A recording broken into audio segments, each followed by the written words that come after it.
Hello friend, welcome back my YouTube channel chemical life. So friend, आज हम लोग देखेंगे एमएससी फर्स्ट सेमेस्टर एग्जामिनेशन दिसंबर जनवरी 2025-26 का। ठीक है, केमिस्ट्री का पेपर कौन सा है? हमारा फर्स्ट पेपर है group theory and chemistry of molecules complexes में, जिसमें से आज हम लोग क्वेश्चन फर्स्ट को डिस्कस करेंगे, right the postulate of the great orthogonality theorem को। ठीक है, तो चलिए देखते हैं। ग्रेट ऑर्थोगोनैलिटी थ्योरम्स, जिसे शॉर्ट में जीओटी भी बोलते हैं। ठीक है, इंट्रोडक्शन क्या होगा? इंट्रोडक्शन देखते हैं। The great orthogonality theorems GOT is a very important theorem is in group theory. ठीक है, it is a weekly use in quantum chemistry to study the symmetry of molecules. इसका यूज कहाँ, weekly use कहाँ होता है? Quantum chemistry, study for chemistry of molecules के लिए।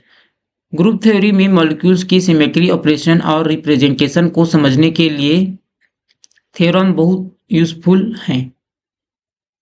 Great orthogonality theorem irreducible representation के मैट्रिक्स एलिमेंट के बीच orthogonality relationship को एक्सप्लेन करता है। सरल शब्दों में यह थ्योरम बताता है कि डिफरेंट इरेड्यूसिबल रिप्रेजेंटेशन के मैट्रिक्स एलिमेंट एक दूसरे के प्रति ऑर्थोगोनल होते हैं। ठीक है, आप statement of great orthogonality theorem को देखते हैं। ठीक है, क्या है स्टेटमेंट है? If a group has order H and D I तथा D J two irreducible representation है, then the matrix element satisfy the relations. ठीक है, जिसे इस रिलेशन में शो किया जाता है। ठीक है, आप लोग एक बार इसे देख लेना। मेरे से इसका प्रोनाउंसिएशन नहीं हो पाता है अच्छे से।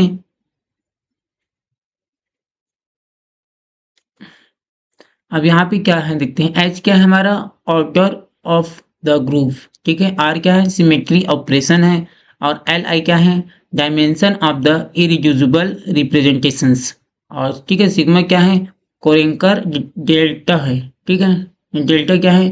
कोरेंकर डेल्टा है। ठीक है, यह रिलेशन बताता है कि इरेड्यूसिबल रिप्रेजेंटेशन के मैट्रिक्स एलिमेंट ऑर्थोगोनल होते हैं। ठीक है, आप पोस्टुलेट देखेंगे। इसका क्या देखेंगे? Postulate of great orthogonality theorem को। फर्स्ट पोस्टुलेट क्या होता है हमारा? Orthogonality between different irreducible representations देते हैं। ठीक है, यदि इरेड्यूसिबल रिप्रेजेंटेशन आर म्यूटली ऑर्थोगोनल होते हैं। ठीक है, यदि दो अलग इरेड्यूसिबल रिप्रेजेंटेशन के मैट्रिक्स एलिमेंट का प्रोडक्ट लेकर ग्रुप के सभी ऑपरेशन पर सम लिया जाए तो रिजल्ट रिजल्ट 0 होता है। ठीक है, जैसे कि आर की वैल्यू और जैसे कि आई और जे की वैल्यू, इसकी वैल्यू को अगर हम लोग सम लेते हैं तो उसका रिजल्ट क्या होता है? हमेशा 0 होता है। ठीक है, और ये देखिए द ग्रेट ऑर्थोगोनैलिटी थ्योरम, इसके लिए आपको, अगर आपको अच्छा लग रहा है ये थ्योरम को देखने के लिए, तो आप इसे स्टडी कर सकते हैं, नहीं तो उतना खास नहीं है। ठीक है,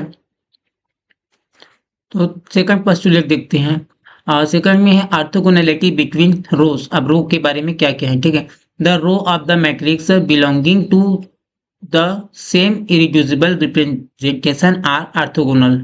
ठीक है, मतलब एक ही रिप्रेजेंटेशन की अलग अलग रो के एलिमेंट का प्रोडक्ट लेकर सम करने से 0 मिलता है, ये बता रहा है। ठीक है, आप ऑर्थोगोनैलिटी बिटवीन कॉलम में देखते हैं। कॉलम में क्या होता है? Similarly the column of matrix belonging to the same irreducible representation are not also orthogonal. इसका अर्थ है कि मैट्रिक्स के कॉलम भी एक दूसरे के प्रति ऑर्थोगोनल होते हैं। ठीक है, चौथा देखते हैं नॉर्मलाइजेशन कंडीशन। ठीक है, the sum of the squares of the matrix element of an irreducible representation is operational नहीं proportional to the order of the group. ठीक है, नॉर्मलाइजेशन कंडीशन में क्या होगा?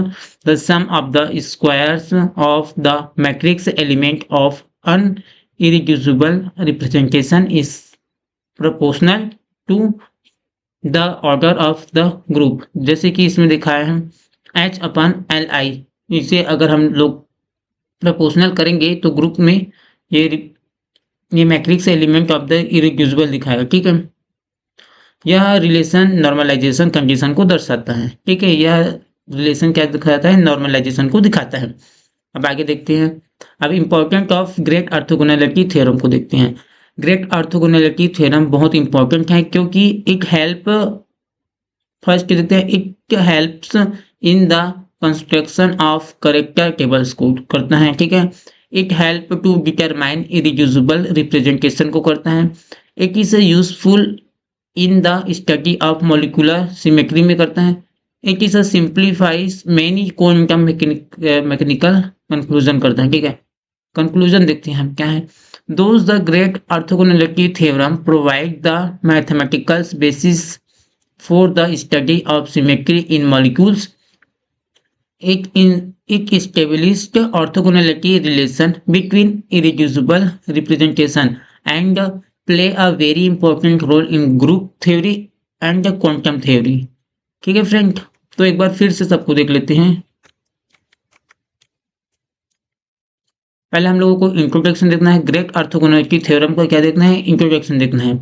उसके बाद देखना है statement of great orthogonality theorem, जिसमें से ये फार्मूला ही से आप लोगों को रट्टा करना पड़ेगा क्योंकि ये थोड़ा सा समझने में डिफिकल्ट होता है। अगर आप एक दो बार इस वीडियो को अच्छे से देख लेते हैं तो आपको समझने में बहुत अच्छे क्लियर हो जाएगा, ठीक है। हाँ, postulate of great orthogonality theorem को देखना है, इसके फर्स्ट सेकंड और थर्ड चारों पोस्टुलेट को आपको लिखना पड़ेगा, ठीक है। अब important of great orthogonality theorem को देखना पड़ेगा और इसका कंक्लूजन देखना पड़ेगा, ठीक है फ्रेंड। तो right the postulate of the great orthogonality theorem कितने मार्क का है, 4 मार्क का। ये हेमचंद यूनिवर्सिटी दुर्ग का है, ठीक है। क्वेश्चन पेपर ये 2025-26 में कंडक्ट कराया गया था, ठीक है फ्रेंड। तो ऐसी ही केमिस्ट्री से रिलेटेड वीडियो देखने के लिए मेरे चैनल को लाइक करें, सब्सक्राइब करें और अपने दोस्तों को भी शेयर करें। तो मिलते हैं फ्रेंड न्यू वीडियो में न्यू टॉपिक के साथ। Thank for watching my video.